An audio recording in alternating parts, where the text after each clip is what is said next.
بیماری پیدا ہوئی، اور پیغمبر نے 2 بیماریوں کا ذکر کیا ہے کہ قرب قیامت میں جب کفار بہت حد سے بڑھیں گے اور مسلمانوں کو ہر جگہ دبوچیں گے اور ان پر قیامت برپا کریں گے،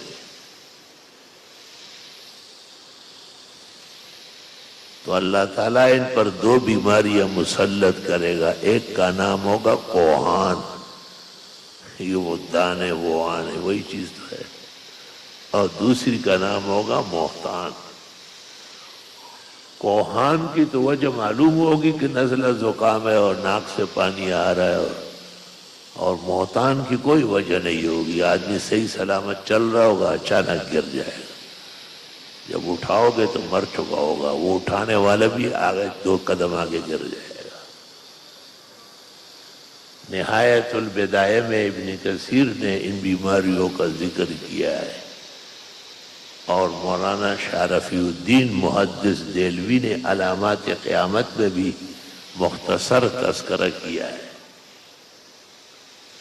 اور ماوردی نے ظہور مہدی کے اندر بھی بتایا ہے کہ اس وقت کے حالات کیا ہوں گے۔ تو ملکوں میں زیادتی اور ظلم تو بہت ہے، لیکن خاص کر جب یہ مسلمانوں کو تنگ کرنے پر آتے ہیں تو پھر ایک نہ ایک دن قہر الہی جوش میں آ جاتا ہے۔